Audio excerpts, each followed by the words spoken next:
All right, guys, we are here for lucky episode number 13 of the Gym Guys podcast, and we have a very special guest today. I'm Eric Schwartz. We have with us Chris Scotto, as always. He's looks like he's in the halls of FIBO with his background, and that's what we'll talk a lot about FIBO today. And Jason Budsock, of course, the man who brings you all the animal products, formulates them all, and our special guest. And we're doing this at a special time. It's quite early where we are, but we have Lukasz Rytkowski. I hope I said your last name correctly, my friend. Great. A friend of ours. He's coming to you all the way from Poland.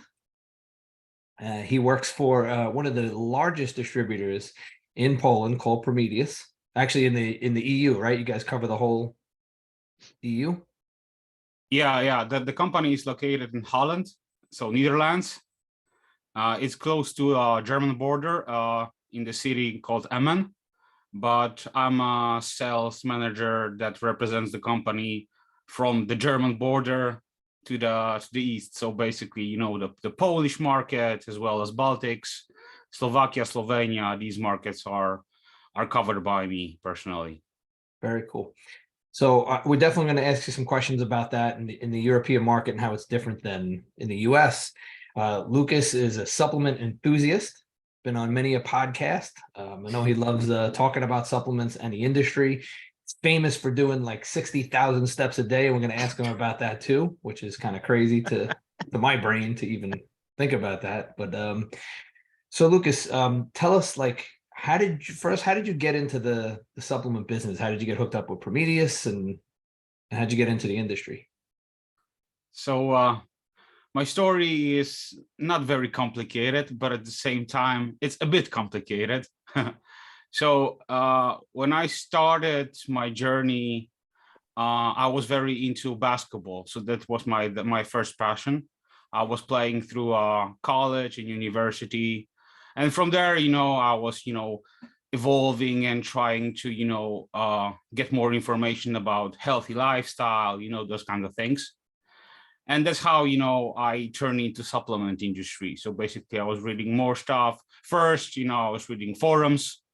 Back in the days, I was big into, forums, and I was reading all over it.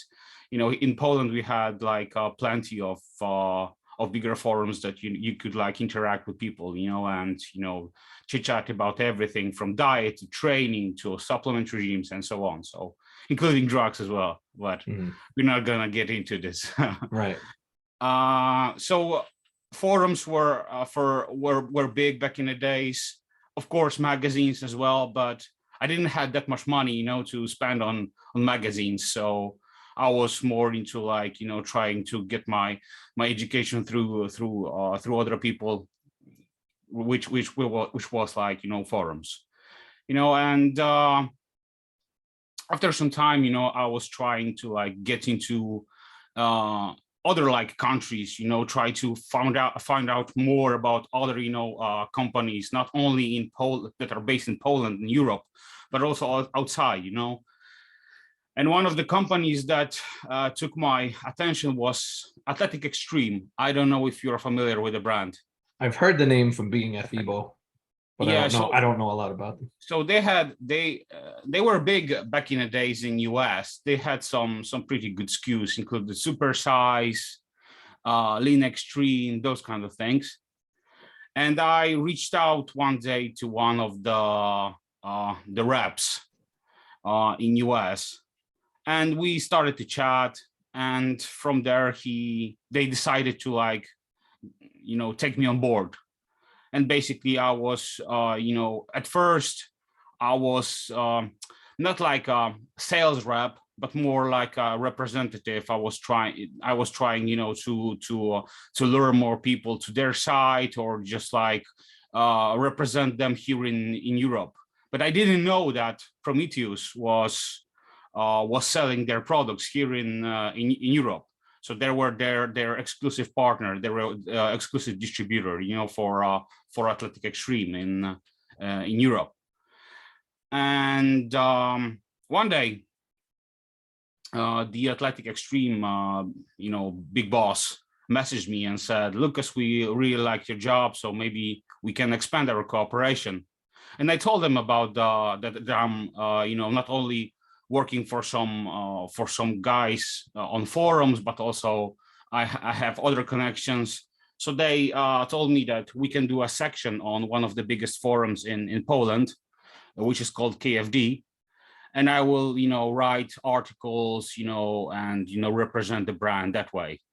So yeah, we had a deal. At first, I was getting some cash and also some products.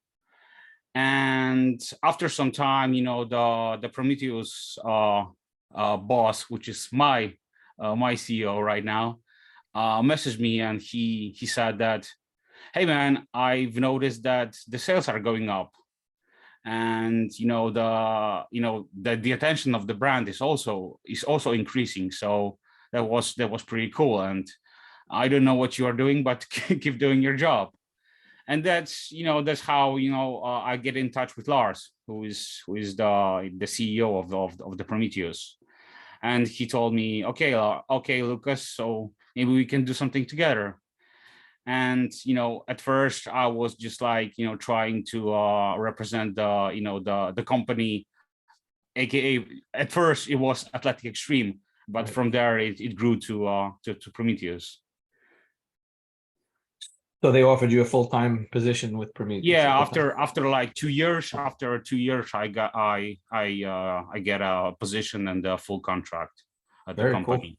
Very cool. And So yeah, I've been with the company right now for 13 years. wow. So Wow. it's been a long time right now. So yeah, but it's a long journey. It was a long journey, but very fruitful, and I met tons of people, and I couldn't change anything, for world. That's awesome, man. I love to see people that are passionate about what they do. And you are certainly passionate about it. Where are they located? Where's Prometheus headquarters? And when you started working for them, were you working in the office, or you were always outside? So the office is located in Emmen. It's really close to German border. It's in Netherlands. I visit company from time to time, but most of my work I'm doing from Poland here. It's easier that way for me to be like a field guy, due to the fact that I'm representing the interest of the company here in Poland. So if some Polish guys have some issues, or maybe there are some expos or like local expos going on, I can just grab a train or bus and go, take 2-hour drive and met with the guys. But it's easier that way. So yeah, I'm like 90% of my work I'm doing from my home country. Interesting. And just for everybody else's knowledge, like what part of Poland do you live in? And because most people don't understand the geography, is it central Poland? Like, tell us about it. It's more up north. So it's like 100 kilometers from Poznan. I live in a city. It's like 80 to 85,000 people, roughly. It's called Piła, which is like it's a bigger city, I could say, but I really like the city due to the fact it's in a good spot as far as like geographically, as you said, but also from the size standpoint. I don't like super big cities, they're too overwhelming for me. So yeah, you can travel everywhere by feet. That's why I'm doing these huge amount of steps every day. All right, well, let's jump into that. Like, so rumor has it that you've done 60,000 steps in a day. Is that really accurate? And how the hell did you do that? You know what? The highest amount that I've ever done was like almost 70,000. Wow. It was like Can't even imagine. It was like 68,000, something like that. But it was in a weekend, and I also went for a long hike because I live really close to the forest. When you walk from my home, you can already see the trees, So there's plenty of of walks to. So it's beautiful here, especially right now. The weather is great. Today is like 18 degrees right now. The sun is shining. It's beautiful weather, so yeah, you can just like go for a walk and just don't think about anything, just podcast and listen to some stuff, and that's how I spend my day. So when I just have some free time, I just like go for a hike, and that's how, it's easy, to do some steps. Plus, I also like to stay active. So whenever I go somewhere, I always go by feet or travel by bike, those kind of things. And on top of that, I have a treadmill, which is like a walking desk. So if I'm working from home, I just do a slow steps, but at the same time I'm typing on my keyboard, Wow. messaging my clients, and That's that's how I impressive. roll. Yeah. Lucas, what do you average on a daily basis? Like if you had to spread it out throughout the week, what's that daily basis step count look like? You know what? Right now it's a bit less, due to the fact that I last 2 weeks it was a busy period for me due to the FIBO and so on. So it decreased a bit. Right now I'm averaging around 40,000 steps per day. So I thought it was gonna be like Yeah, a little bit lower. 40,000, so impressive. I'm just like psychologically struggling. I struggle with getting 10,000. Same here. So I can't even think four. I just can't. 10,000 is like nothing to me. It's like when I'm waking up, I'm going downstairs and I'm just responding to messages to my clients, and it takes me like, I don't know, 1.5 hours, and I'm already like 10,000 steps. So that's nothing, Right. No, I can see that. Like if we were always walking while we were working. Yeah. Yeah, but I just pulls me away. That would be a great move. That'd be a great movement for our country to do that. To say, oh, it's been a little bit less these days. It's only 30,000 steps or 40,000 steps. Well, things are. I noticed in my trips to Europe, things are very different. People do walk a lot more. They ride bikes a lot more. Yeah. And I don't know. I've been to Germany a bunch of times for FIBO, and you very rarely see overweight people there. Yes. And I'm assuming it's because of that lifestyle. And it's not like their diet, like, the foods are very rich over there, but I think they also have different eating habits. And tell me if we're wrong, Lucas, but I think you guys kind of like eat like lighter through the day and then like eat a bigger dinner. Is that accurate or not? Just something I have noticed. I never been in the US, so it's hard for me to compare. But I do think that your portion control is way different than ours here in Europe, because comparing even the plates, the difference is enormous.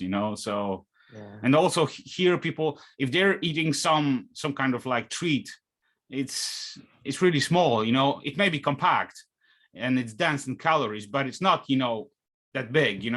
It's I would say like an on average size, but comparing it to like US, some like calorie challenges and so on, it's Right. it's ridiculous, right? I remember Lou Ferrigno saying on one of more of his recent posts, it's like the size of your stomach. This is it right here. The size of your fist is the size of your stomach. So when you eat your meal, it should be no bigger than this. And I'm like, how the heck do you do that? That's portion control. Yeah, exactly. And this could be total anecdote, but I noticed on my trips over there that I believe that the food quality is way better in Europe than what we have in the US. Well, yeah, I could say that. You probably know the Polish cuisine, like pierogi, kiełbasa. I know it's popular in US, right? Yeah. Oh yeah. Yeah, that's popular here. Jason's a fan. I know that. Anything that's like a dumpling, Jason likes. Yeah. There's all different kinds of dumplings, which is like pierogi, right? So you have with cheese filling, with meat filling, and so on. So yeah, it's very popular here, right? Traditional cuisine. What's your diet like? Do you eat traditional Polish foods, or do you eat like a healthier diet, or do you fast? Do you do keto? Nah, my diet is I could say like is pretty balanced. So I don't like discriminate any macronutrient at all. I eat carbs, I eat fats, I eat protein. My meals are basically, I eat protein and fats from morning till late afternoon. And my evening meal, which is my last meal of the day, is more heavy on carbs. That's interesting. Yeah, It's kind of the opposite of what a lot of people do. Yeah, this is when our basically carb backload. Right, So right. I eat most of my carbs late, so it's easier for me to get to sleep. Okay, that's interesting. Yeah, but most from time till I wake up till late afternoon, my meals are consistent of protein and fats. So basically, like lean fish, chicken, turkey, lean beef. But I'm like a sea person, so I eat tons of fish. Especially here in Poland, we have access to all different kinds of smoked fish, from salmon to cod. It's beautiful. So yeah, I love this kind of that kind of food. Awesome. All right, so last weekend you went to FIBO. Yeah. So we want to hear about that, but I want to kind of set the tone for our audience who have maybe never heard of FIBO and never been there. FIBO is a huge expo in the EU for the supplement industry, not just the supplement industry, actually, it's the whole fitness industry. I've worked at maybe eight or nine different FIBOs. I can't really count. I know Jason's been. Yep. So Germany's kind of central for a lot of people in Europe to get to. That's why it's held in Germany, but people come from all over to go to it. And it is just massive. If I had to compare it like physically, a lot of people compare it like to the Arnold in the US. Physically, it's about 10 times the size of the Arnold in the US. And FIBO has different halls, right? So they have one hall that's just for supplements. They have one that's just for like exercise equipment, one that's just for clothing. It's just like a massive, massive show. And they're American brands, they're European brands from all over the place. Back in the day, it used to be pretty popular for professional bodybuilders to go there and like pose. This is before the internet, so they would pose and have some famous pose offs, and it was one of the few times of the year you would get to see them in shape or see how their progress was during the years. And I remember first few FIBOs that I worked, we had a booth. The Universal booth was right next to a stage, and like every hour they would have like posing exhibitions, and it was just a really cool spectacle. So Lukasz, we want to hear from you what you saw at FIBO this year, what you liked, what was cool, what's new, what's different, and just for our American audience, like what's it like at FIBO? You know what? When I saw the Chris's background, it reminded me of good old times. Because FIBO back in the days was enormous. And even when we were, as Prometheus, were participating in the show, we had like, I don't know, 10 to 12 booths from all the major brands. Yeah, all the major brands. So from Muscle Tech up to, Ronnie Coleman. And I don't know if you guys remember, but back in the days, when there was no like this social media, thing going on, people were coming to the show to purchase products and to meet the athletes, because they didn't have a chance to do that, back in the days. So all the greats from Jay Cutler to Ronnie Coleman, the lines were crazy, back in the days. But then, the times changed a bit due to the, how can I say, I don't want to use the C word, so I will just skip it. But you guys all know the pandemic. Yeah, exactly. Exactly. Yeah. And after that, some things got tweaked. I don't know if things got worse or, but last year with my friends went to the FIBO. I didn't go. They said it was poor, not only from vendor standpoint, but also from the people standpoint, also the people, the visitors that were going to the show. But this year, I was pleasantly surprised. Good. So I'm super happy to say that FIBO is back, It's not in 100% yet, but I see the light in the tunnel. And what I can say is that people came. Good. So Saturday and Sunday was sold out as far as the tickets. Wow. So almost like what per day was 60 or 70,000 people for the weekend, which is crazy. Is that It was, is that like before?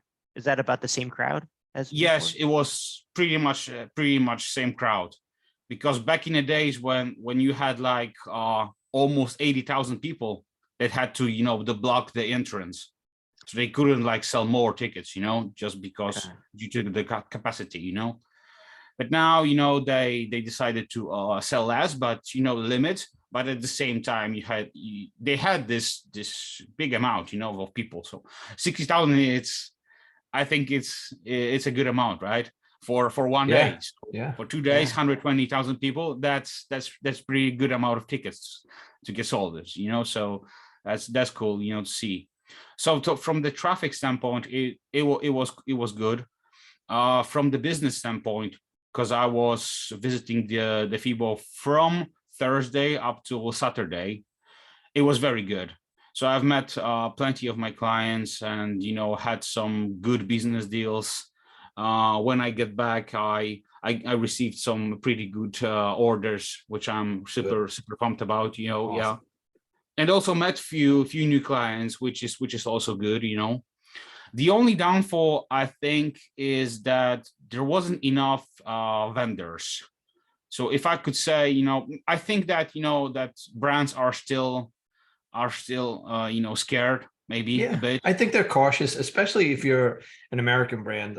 I know from when we did the shows with Animal and Universal, that it's a tremendous cost to do Yeah. that show, you know, to send all the stuff there and the people. So I'm sure companies are just being cautious. They want to make sure that there's going to be a good crowd. So it's good that this year was a good crowd. So maybe that'll encourage companies to come back next year. Hint, hint, Yep. Jason, Animal Oh, should go yeah, back. to speak to what Lucas was saying earlier, is that last year our sales team went and it was really dead in the hall. Like there was very few vendors. There wasn't much of a crowd. I think they said it had just, like, Germany just sort of opened up. So after all the mandates and stuff that they had, that the crowds were just really low. So the team went this year to check it out, our sales team. And I think there's a good chance that next year Mhm. we'll be back there.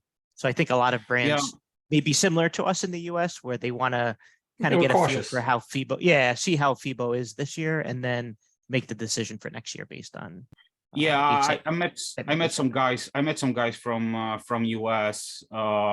First Form was there, guys from First Form, Oh, and a wow. few other brands. Yeah, but they didn't have like a huge booth or anything like that. They had like a small stand, but at the same time, they just wanted to test the waters and just see if there is a potential or anything like that. And I told the guys, there is a huge potential here. You just the FIBO needs time, you know, I think.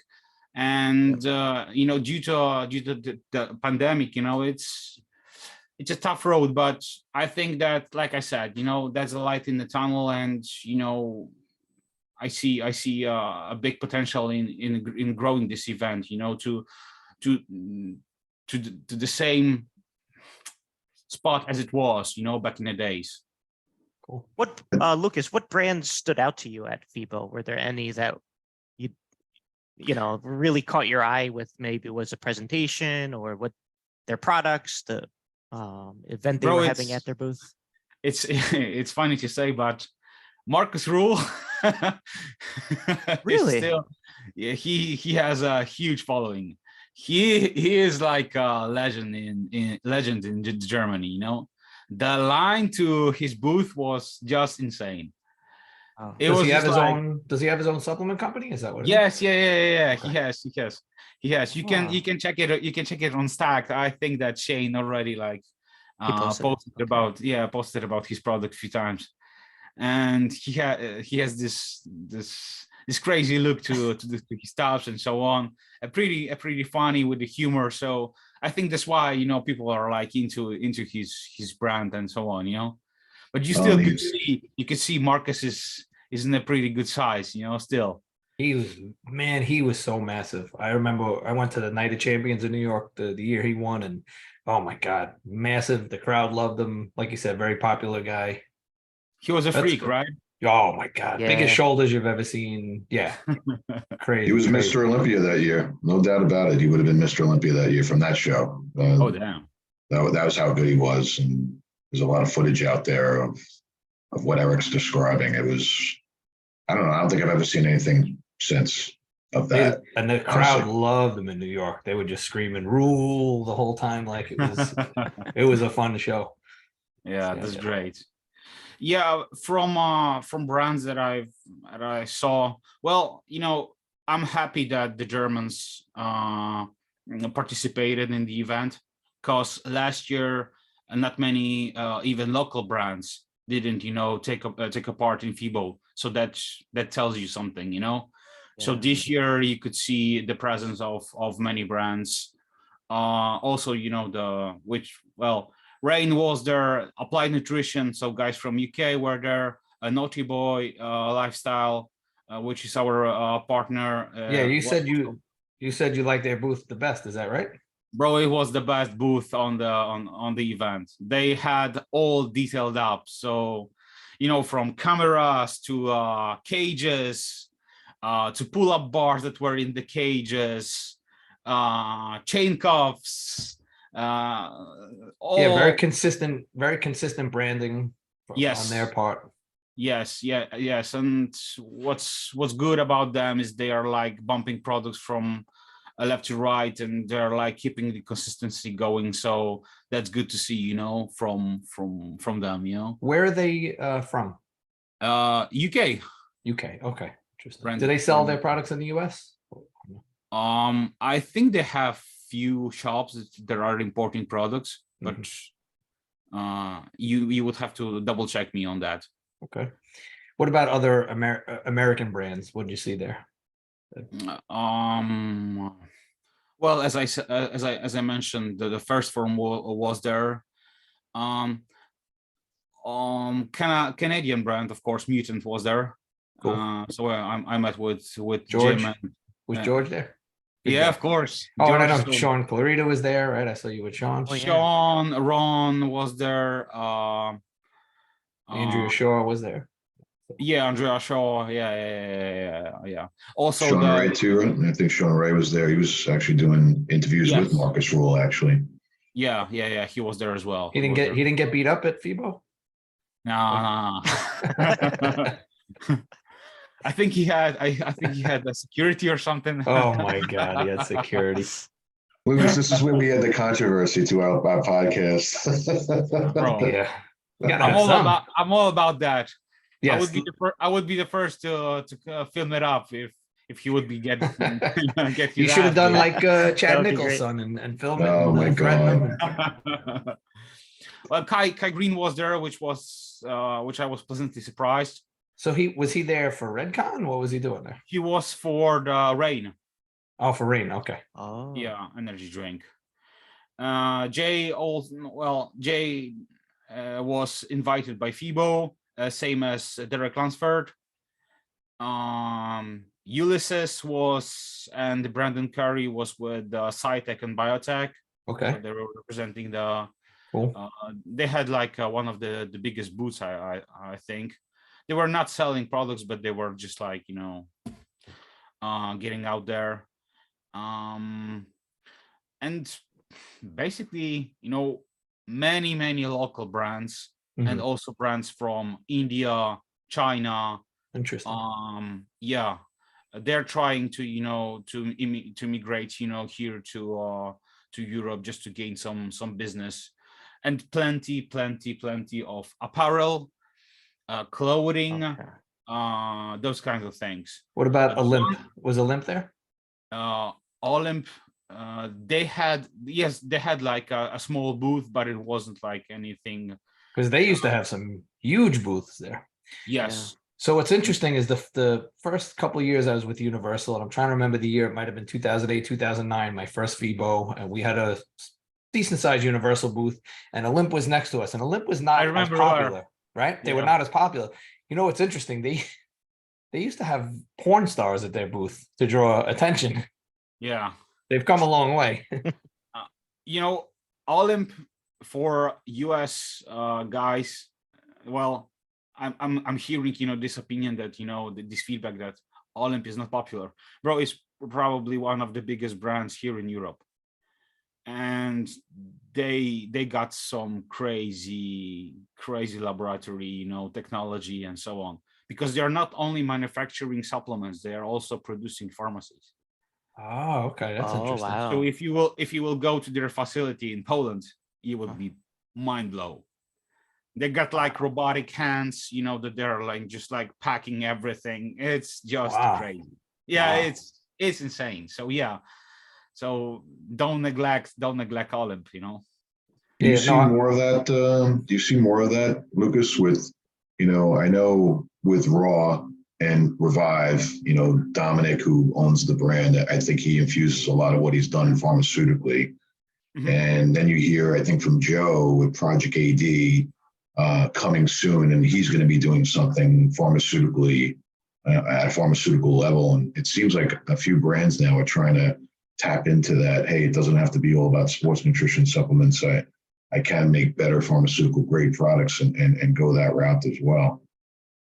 Yeah, some companies are trying to do that, but I do think that Olymp is on a completely different level.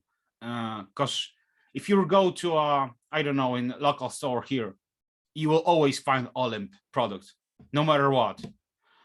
Even if it's like you know, greens product or a vitamin, multi mineral, those kinds of things, it's super easy to get hold into, you know. But as far as like US brands, no, you need to like go to a specific, you know, shop or go to a internet store and buy something out there. Lucas, what's the most popular supplement category in Europe? I know here in the US, it's hands down pre-workouts. People are crazy for their pre-workouts. Is it the same there, or is it different type of products? You know what? I always say, because clients are asking me, what's your top seller?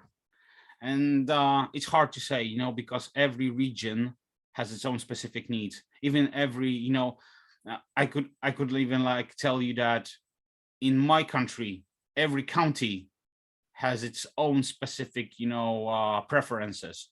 So for example, something that sells in Poland up north doesn't mean will sell on the west, you know. That's interesting. Yeah, it's always it all comes down to also store a location and so on, because I have like partners that sell, let's say, you know, keto related products, so they're like mainly into keto stuff.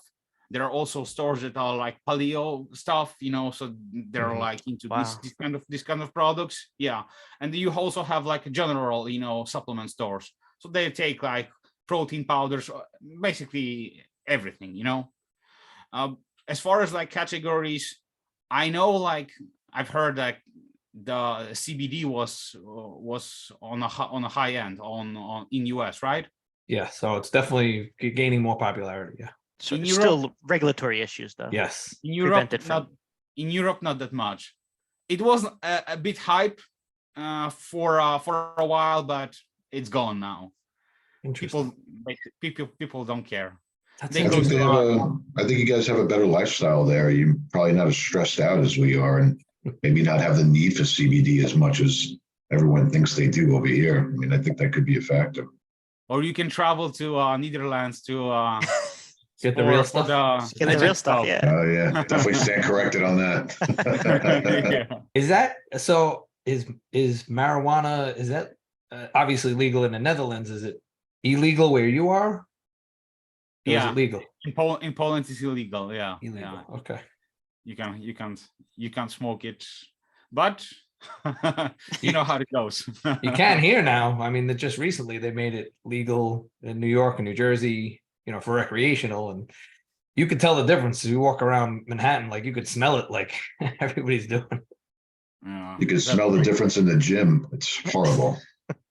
Yeah, I never understood that. Even so, growing up, a couple of guys that trained at my first gym I went to, they would smoke before they worked out, and I don't understand that. Like, how could you train after doing that. I don't get it, but Me neither. Me neither. And I never understood that, but guess it's up to people's choices, right?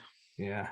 So for our audience's knowledge, a lot of people may not know that a lot of the ingredients that are legal in the US and supplements are illegal in the EU, such as like agmatine. I know there are other ingredients too. I know that like even in Brazil, what's that? Alpha GPC is right now banned. Really? I love that Yeah, ingredient. I heard that. Yeah, so I love agmatine, and it's something that hurts me a lot when we can't sell it legally. You still you can buy some of it here up and there, but as I said, it's just for like it's for your personal use. But as far as like wholesale or you selling in stores, it's banned. So That's wild to me. And I know it presents a challenge, Jason, for manufacturers and formulators, right? Especially when you sell international. I have I one know- that came up recently Go that, ahead, tell us. Lucas, this is a challenge because I'm working on a product that's going to be a new format. And I didn't realize this, but there's an ingredient betaine, which I love. And in the US, there's like studies that show 2,500 milligrams has a lot of strength and performance and endurance benefits. But then we worked with a EU consultant, and they're like, pulled up the EFSA rule, and then they're like, you can only have 400 milligrams. And I'm like, no.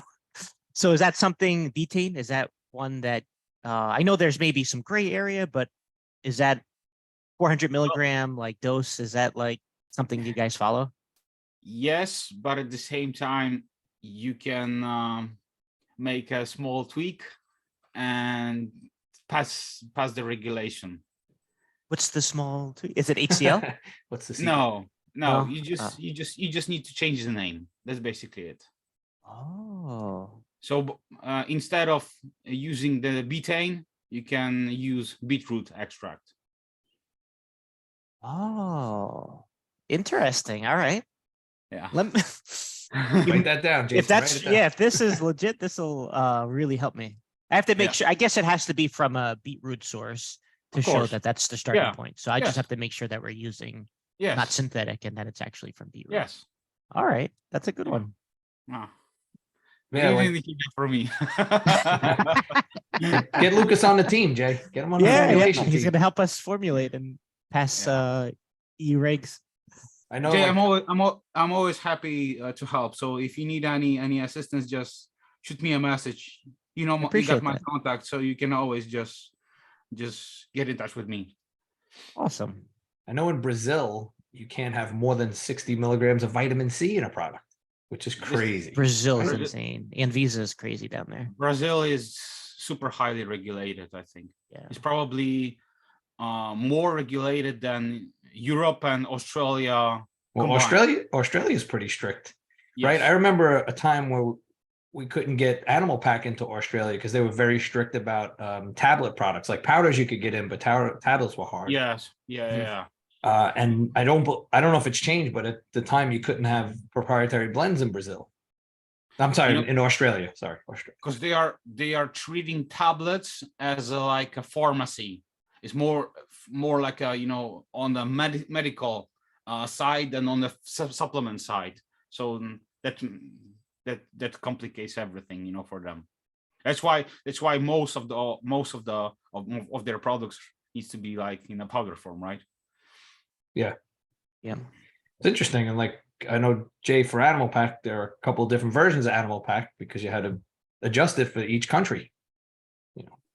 Yeah. I think what we're doing now is trying to work off the German regulations so that we used to have like an EU version, a UK version, like multiple versions. We're trying to combine them so that it's a lot of production time. So if we Yeah, can of course.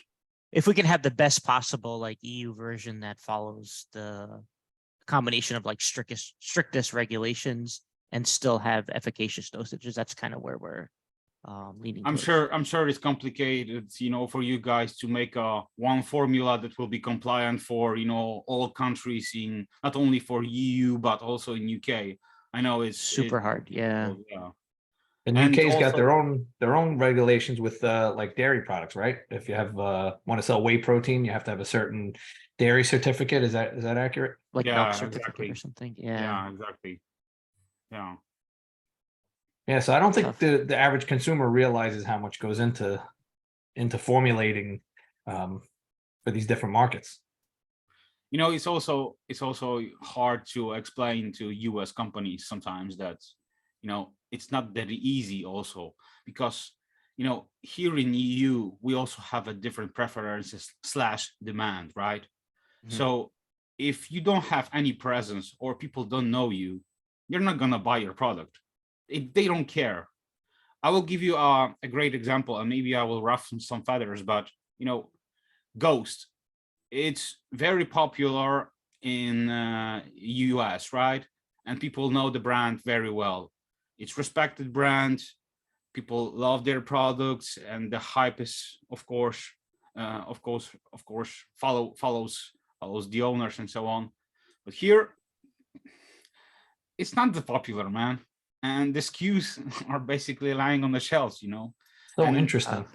yeah, and my I got a friend that called me last week, as a matter of fact, and she was telling me it's it's not selling at all.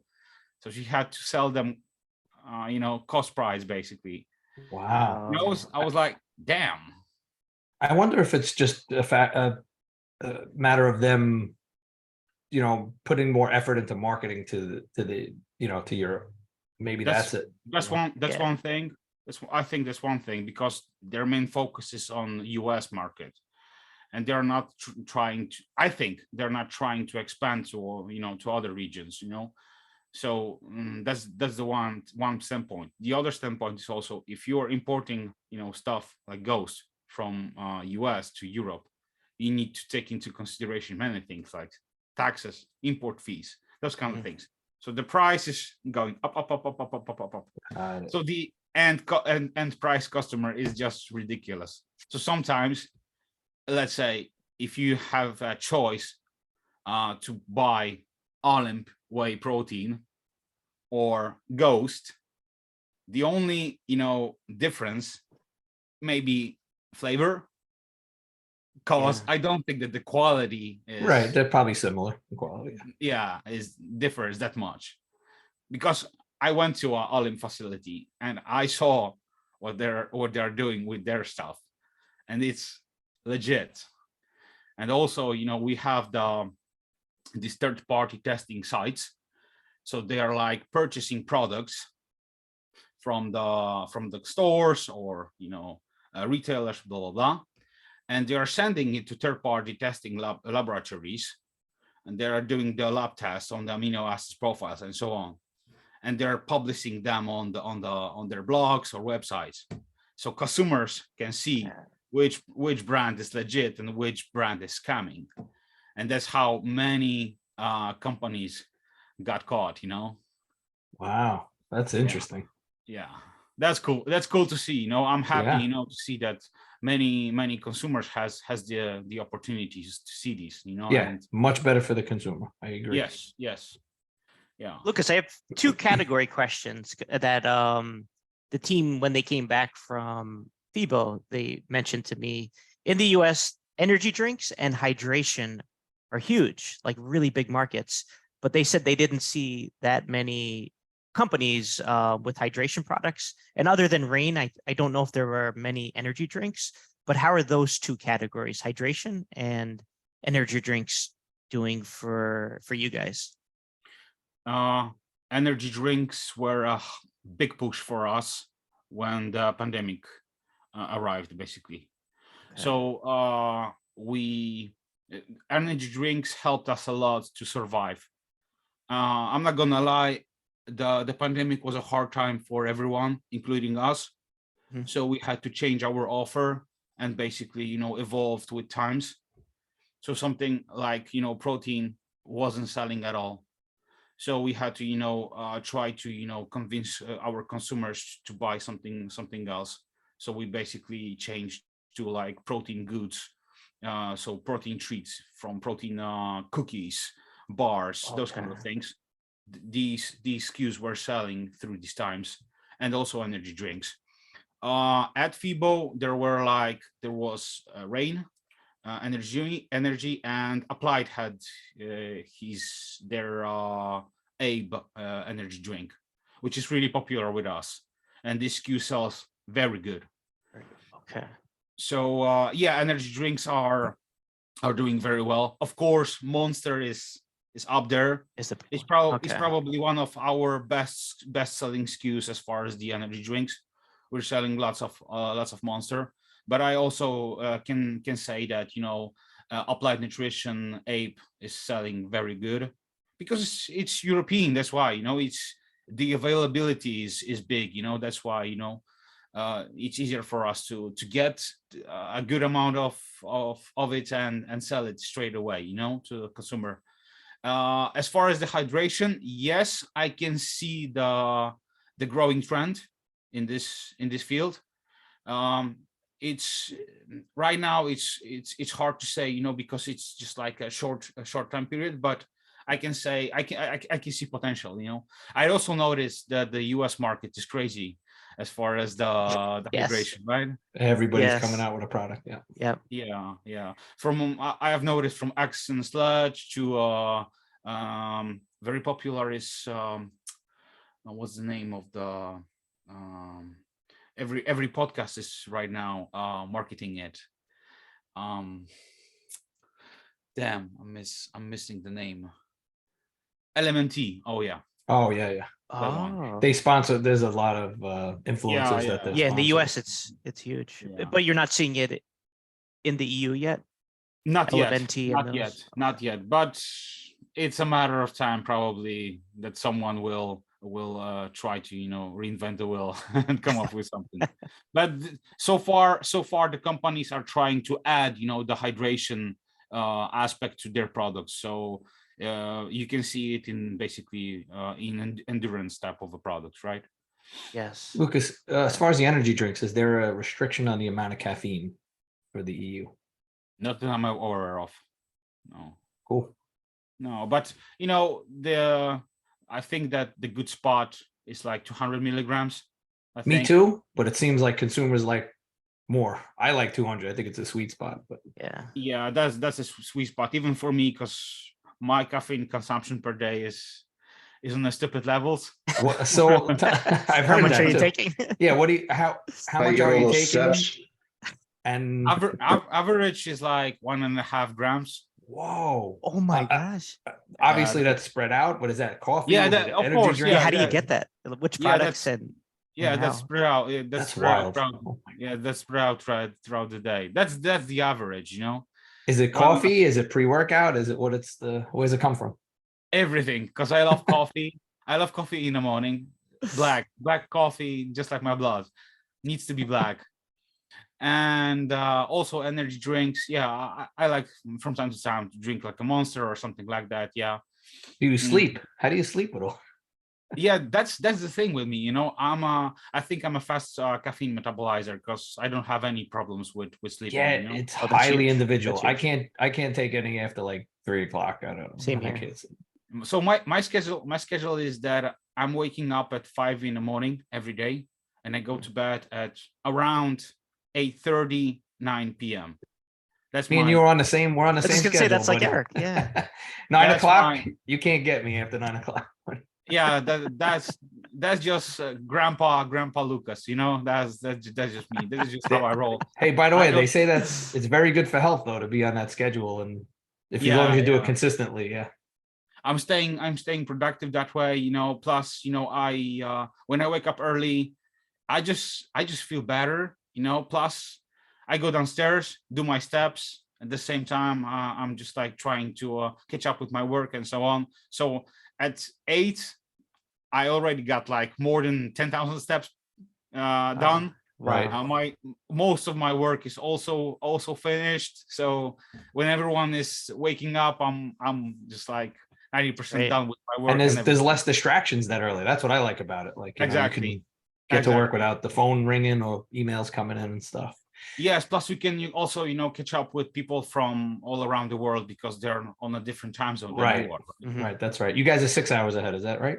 Yeah, exactly. Now it's like what, 2:20 p.m. 2:20. here.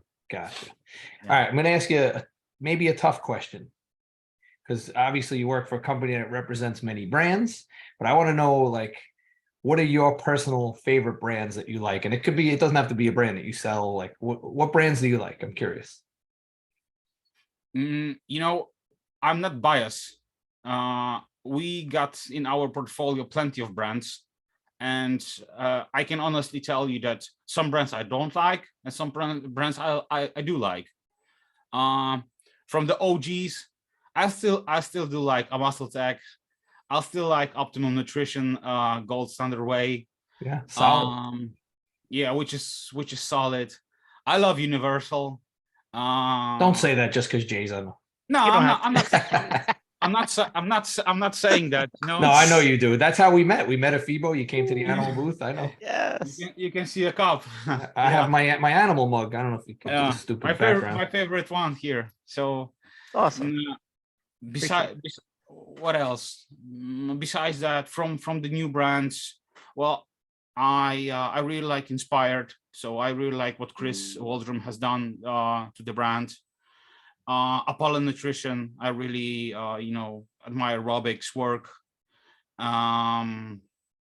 What else? Well, from European brands, I need to show some love to Applied Nutrition, because what these guys are doing is just crazy, and they are now even expanding to a US market. So I see there's much bigger I saw presence that. now in the US. yeah, you will see them.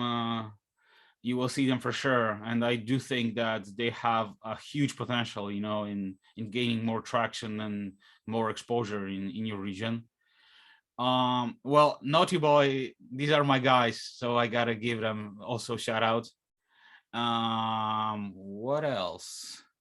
Well, and of course, the from local brands, like I mentioned earlier, you can't neglect Olymp, because they're on the market for so many years, and I don't think they're not going anywhere. So they will be still bumping, products, left and right.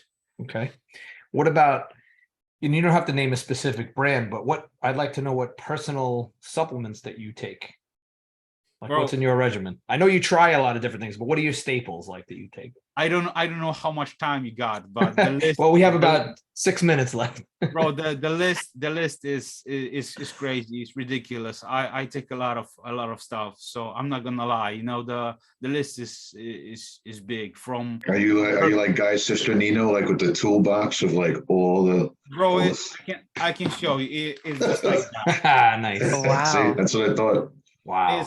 It's like that. It's just like that. I'm a as far as this stuff, I'm just like a geek, and when something new comes around, I'm on the PubMed just reading left and right, about the new ingredients and so on.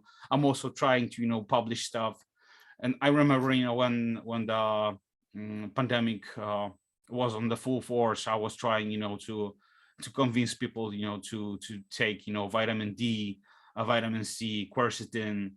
These were the staples in my supplement protocol. I never had any shot, didn't get anything. So, and I was So you never got COVID? never. Wow.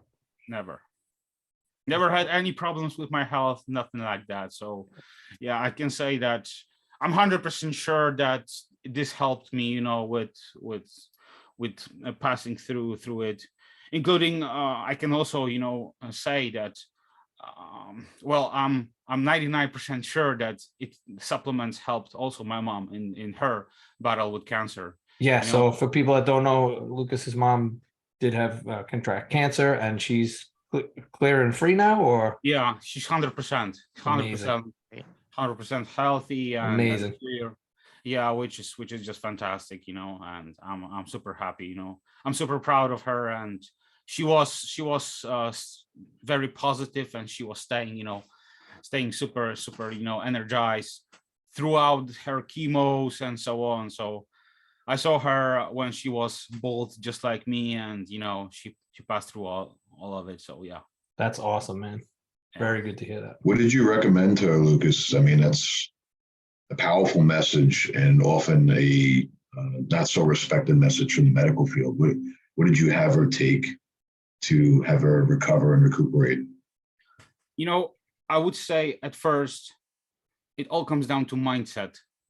And I do think that if you stay positive, you can pass through everything. You can beat the cancer, no matter what. Because I remember one time I was listening to one guy, a podcast, and he was saying, that if your mindset is on the right track, you can pass through every obstacle and so on. So yeah, I do think that this helped her a lot. But as far as like supplements, yeah, she was on spirulina and chlorella for all her illness.